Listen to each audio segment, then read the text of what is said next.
Hello, সবাই কেমন আছেন? ঘরকন্না আরও একটি নতুন ব্লগে আপনাদের সবাইকে স্বাগত জানাই। আরও একটি নতুন ভিডিও নিয়ে আজকে চলে এসেছি আপনাদের সাথে গল্প করতে।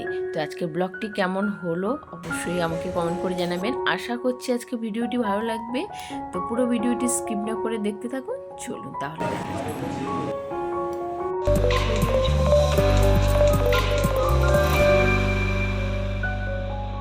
ঘুম থেকে উঠেই সাথে সাথে কিন্তু বেরিয়ে পড়েছি, ওই জন্য চোখে মুখে ঘুমের একটা আঁচ, চোখটা ফলা ফলা লাগছে।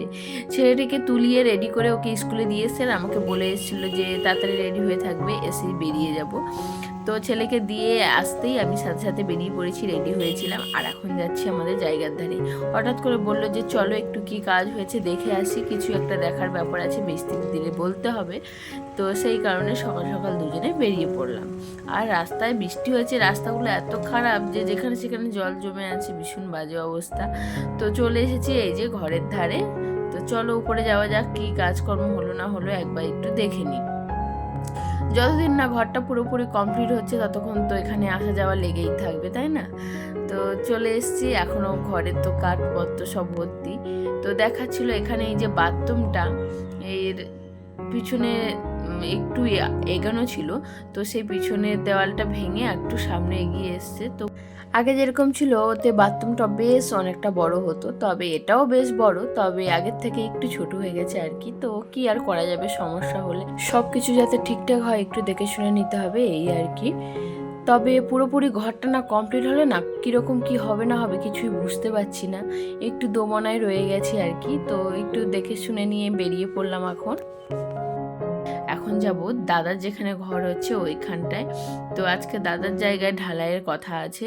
তো আমি ঠিক জানতাম না, হঠাৎ করে এসে দেখি আজকে ঢালাই পড়বে। তো এইটা হচ্ছে দাদাদের ঘর হচ্ছে। তো চলে এসেছি, দাদার আজকের মানে সিঁড়ি ঘরের ছাদটা ঢালাই পড়বে, সেই কারণে মেশিন চলে এসে সকালে লোকজনও চলে এসছে। আর ওদিকে বাবা দাদা আসছে ট্রেনে সকালবেলা।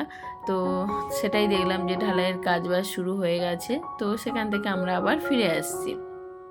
দাদা ভাইদের বাড়ি আর আমাদের বাড়ি খুব একটা বেশি দূরে না, কাছাকাছি, শুধু এ পাড়া আর ওই পাড়া আর কি।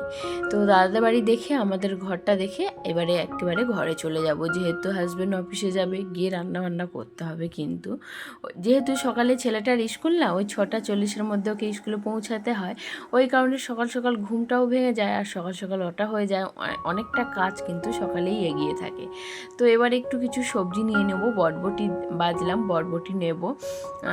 তো ওখানটা দেখছি পুঁই শাকের মিচুলি, দেখে তো অবাক যে এই সময় পুঁই শাকের মিচুলি এখন কিন্তু পাওয়া যায় না, কারণ এখন সেই সিজনটাও আসেনি। তো এখন বেশ অনেকটাই দাম, কত দাম অতটা শুনিনি, তবে 250 মতো নেওয়া হয়েছে আমাদের। আর আজকের আমগুলো অতটা ভালো না, আমার হাজব্যান্ড তো প্রতিদিনই 2 কিলো 3 কিলো আম নিয়েই আসে। তো আমগুলো বেশ মিষ্টি, আর শুধু বলে আর কদিন বা আম পাবে, যতদিন আম পাচ্ছ খেয়ে নাও, এটাই শুধু বলে। তো আনে খাই, আর আমগুলো কিন্তু বেশ মিষ্টি আর ভালো হয়। ওই যে আমাদের গেটের ভিতরে ক্যাম্পাস, বিশাল লম্বা, অনেকটা কিন্তু যেতে হবে লম্বা, তারপরে আমাদের রুম। তো সবজিটা তো নেওয়া হয়ে গেছে মোটামুটি, শেষে ওই যে পুঁই শাকের মিচুরিটা নেওয়া হলো 250 মতো। পুঁই শাকের মিচুলি দিয়ে শুকো মাছ আমার হাজব্যান্ড ভীষণ পছন্দ করে, তবে আমার শুকো মাছটা ভালো লাগে না বলে আমি কখনোই কিন্তু শুকো মাছ রান্না করিনি। চিংড়ি মাছ দিয়েই বেশিরভাগ রান্না করি, না তো চিংড়ি মাছ না থাকলে নিরামিষই রান্না করি। আর নিরামিষ রান্না করলে কিন্তু বেশ ভালো লাগে খেতে। আর চিংড়ি মাছ এমন একটা মাছ না, শাক সবজি লতা পাতা যাই দিয়েই রান্না করো না কেন, তার টেস্ট কিন্তু বাড়িয়ে দেবেই। তো চিংড়ি মাছ দিয়েই করি বেশিরভাগ সময়, আর না থাকলে এমনি করি, সেটাও কিন্তু বেশ ভালো লাগে। তবে শুকো মাছ আমি করি না, কারণ শুকো মাছের গন্ধ আমি নিতেই পারি না। তারপরে বাড়ি এসে রান্নাবান্না তো শুরু করে দিয়েছিলাম, তখন আর ভিডিও শ্যুট করিনি, হাজব্যান্ডকে খেতে দিয়ে দিয়েছি, আর এখন ওর টিফিনটা রেডি করে দিচ্ছি। ও যেহেতু দুপুরে টিফিন রুটি নিয়ে যায়, দুপুরে রুটি খাবে, ওই কারণে রুটিটা এখন বানিয়ে দিচ্ছি।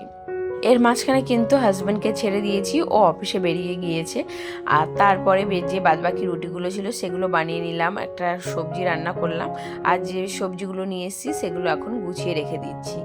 এখানে এতগুলো মাল এসছে, মুগ ডাল, মুড়ি, বিস্কুট, সয়াবিন, টোস্ট, ডাল, সাবান, চিনি। বেশ অনেকগুলো কিন্তু মাল এসছে। আর এই ড্রাগন ফল আমাদের বাড়ির গাছের ড্রাগন ফল, খেতে কিন্তু বেশ মিষ্টি। তারপরে সব কিছু গুছিয়ে এখন বাইরে চলে এসেছি, আজ যেহেতু উল্টো রথ। আর আমরা সবাই মিলে এখন জগন্নাথ ঠাকুরকে আনতে চলে গিয়েছি তার মাসির বাড়িতে। মাসির বাড়ি থেকে আজকের বাড়িতে নিয়ে আসার পালা। তো এখানে এখন রথ সাজানো হচ্ছে, ঠাকুরগুলোকেও সাজানো হচ্ছে। সেই কারণে আমি আর আমার বন্ধু এখন একটু হাঁটাচলা করছিলাম, আর এদিকে রথ সাজানো কমপ্লিট। এখান থেকে কিন্তু এবারে আমরা বের হব ঠাকুরকে নিয়ে তার নিজের বাড়ির উদ্দেশ্যে। তো তারই প্রস্তুতি চলছে, আর প্রস্তুতি কিন্তু একদম শেষের মুহূর্তে। এখানে আমরা সবাই মিলে হাতে হাতে রথটাকে সাজিয়ে নিয়ে আর আইতো জগন্নাথ ঠাকুরকে রথে করে বসিয়ে এখন তার নিজের বাড়ির উদ্দেশ্যে যাচ্ছি। আর সবাই মিলে কিন্তু এখানে আনন্দ করে রথ টানছি। বাচ্চা কাচ্চা কিন্তু ভীষণ আনন্দ করছিল। একা একা কি আর মজা করা যায়, সবাই মিলে যে আনন্দ মজার আমরা করি সেটা একা একা কিন্তু করা যায় না। আর এই তো ঠাকুরকে আমরা তার নিজের বাড়িতে পৌঁছে দিয়েছি, আমাদের কাজ কিন্তু শেষ। এই তো ঠাকুর কিন্তু তার নিজের বাড়িতে পৌঁছে গিয়েছে মাসির বাড়ি থেকে। আবার সামনের বছর এই রথে করে আবার মাসির বাড়িতে যাবে, আবার 1 বছর পরে।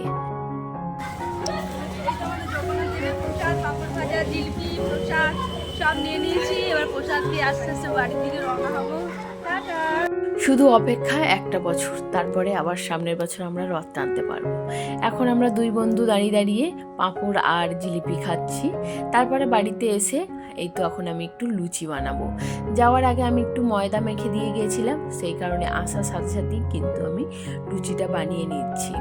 যেহেতু এখন ঠান্ডা ঠান্ডা ওয়েদার, বাইরে বৃষ্টি পড়ছে, সেই কারণে ভাবলাম একটু লুচি বানাই। লুচি খেতে মন করছে। লুচি তো আর সবসময় খাওয়া হয় না, যখন মনে হয় মাঝে মাঝে ঠান্ডা ওয়েদার তখন একটু লুচিটা বানানো হয়।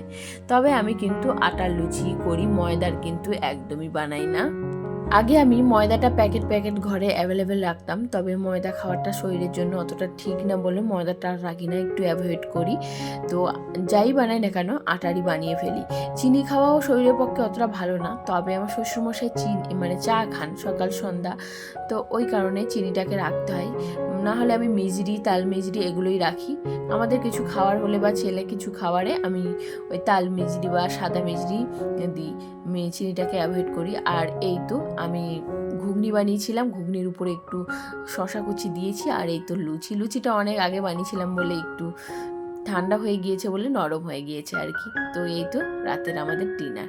তাহলে চলো আজ এটুকুই।